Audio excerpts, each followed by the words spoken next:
Hello students, you are welcome to section 8 of Energy 207. In this session, we are going to have discussion on infection process.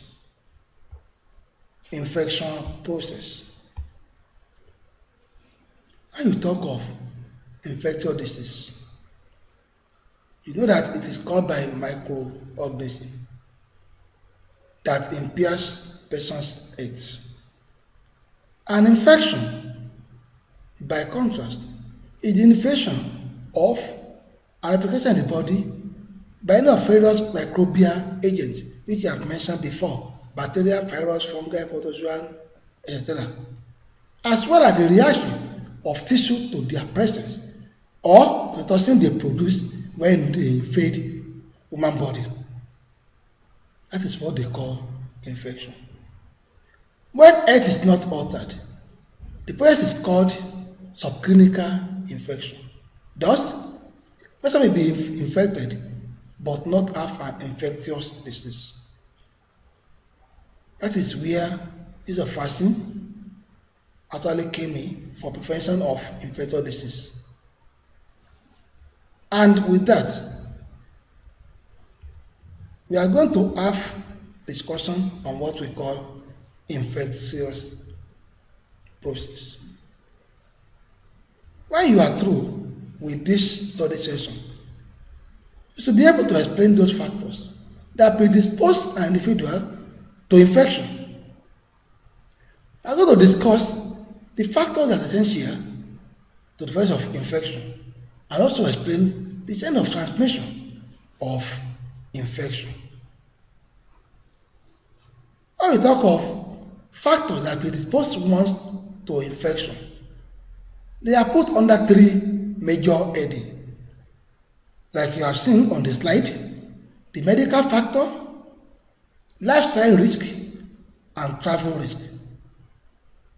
I talk of medical factor, they are conditions of medical origin that can predispose one to infection. What will come to your mind is some disease conditions like diabetes mellitus, rheumatic or congenital heart disease, asthma, other chronic lung disease, chronic renal and hepatic diseases. They are medical conditions that can predispose one to infection. When you talk of lifestyle risk, what you put in mind in this is people that take drugs, and this drug can suppress their immunity and expose them to various forms of infection. What about the food preparation itself? The housing and social condition we live.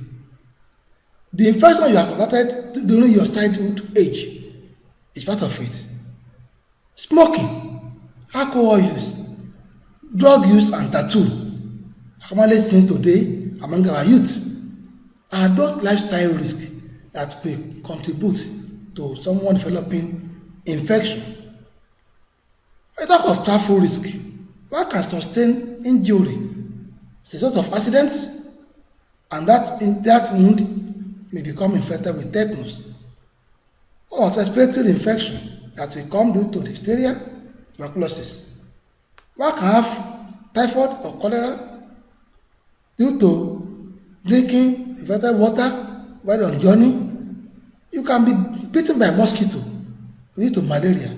So people, when they go out, they cannot do without having concubines, and they come back with STD or HIV hepatitis B. So those are the factors that predispose one to infection. Categorized under three headings: medical factor, lifestyle risk, and the travel risk. When you talk of essential factors to the process of infection, there are three things like I've shown on this slide.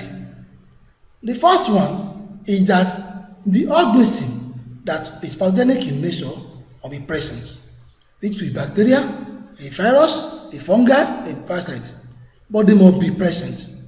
And they are always present everywhere, in the soil, in water, atmosphere, body surface, and they can cause variety of infectious diseases in human being. These These are distributed throughout the world, while some are restricted to certain geographical region. Apart from that, you talk of means of transmission. How would this organism be transmitted? Through which route can they be transmitted? And that one is telling you that before organism can get to the host, it must have a route through which it will get to that host. And this route may be animate or may be inanimate. So, for purpose of this discussion, you will see that transmission of infection may come through contact with human beings that are infected with this microorganism. It may come through inhaling those microorganisms that are being expelled into the air. It may come through ingesting food or water connected with these microorganisms. These are means of transmission. We shall discuss much on this later in our study. And the third stage of this is the host that is there to catch this infection through this means of transmission. And these hosts are there just because they have those factors that will make them to catch this infection easily than others. They are called susceptible hosts. So you are saying that before you can talk of infection taking place, these factors are critical. There must be organisms that are pathogenic in nature. There must be a means of transmission of this organism. There must be an host which is immunocompromised that could catch this infection easily. That is why they call them susceptible hosts. Let's look at sources of infection. You can see in this diagram that we have three sources. We have the human source, inanimate source, and animals and bird source. Human is seen as a person in this category because a human being, it was written in one of the books that people are colonized by about 1 kg of variety of microorganisms. It means everybody has about 1,000 grams of microorganism in each of our body. Many of them are normal flora, but they may become pathogenic under some conditions. Whereas normal flora plays some prominent roles preventing diseases in human body. When they are altered, they may destroy and be replaced by pathogens. So human beings serve as a major source of infection to human being and to other beings around. Also, you talk of inanimate objects. Human being can cough on handkerchief, transmitting some bacteria. When handkerchief is used by other person, that's why we catch that infection. And that handkerchief is inanimate object. You can catch it through cooking utensils. You can catch it through spoons and fork we use at home. You can catch through sharing pillow, through sharing comb, other things. You can catch. So these are inanimate objects that can cause transmission of infection from one person to another. And then you talk of animate too. When you talk of animate, we are talking of other animals and birds that can cause infection. Let me say that the people who work in the agricultural industry, veterinary surgeons and abattoir workers, they are at risk of catching zoonotic infection. And even when you look at a case like rabies, is living in dog, and infected dog can bite human being, and that man can become rabid. So these are animal source of transmitting infection. Also, we look at whom a susceptible host is. Susceptibility is a term used to describe those factors that are present in some individual that place them at risk of contracting infection. If you look at it, there are some factors in that individual which will put him or her at risk of contracting infection. Look at the patients you have in the hospital. Don't you think they have some factors that subject them to catching infection? People that are booked for surgery as invasive procedure to carry out a therapy on that patient. But let me say that that therapy will not come without breaking a risk. That risk of opening the normal flora, of opening the skin to internal structures, has put that patient at the risk of contracting infection. Let's look at those on some therapy, like those are people that are taking steroids. Their immunity will be suppressed, exposing them to infection. Those that are taking, those that have cancers, they have their immunity already suppressed and they can catch varieties of infection. Likewise, those people that have diseases like diabetes and neoplasm, they are at risk of catching some infections.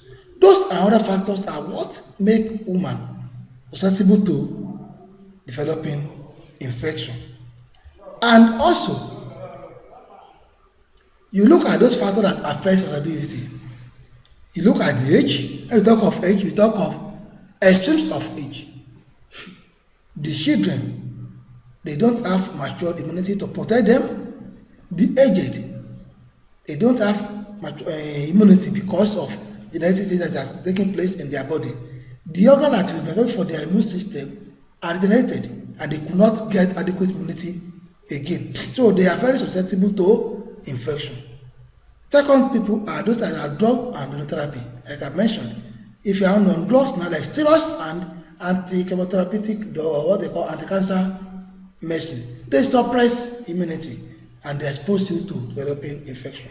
If you have underlying diseases that will cause this problem like diabetes mellitus or neoplasm, they suppress the immunity and expose you to various kind of infection.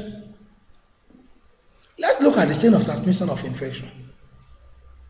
In this chain, you have those things that must take place before you can transmit infection.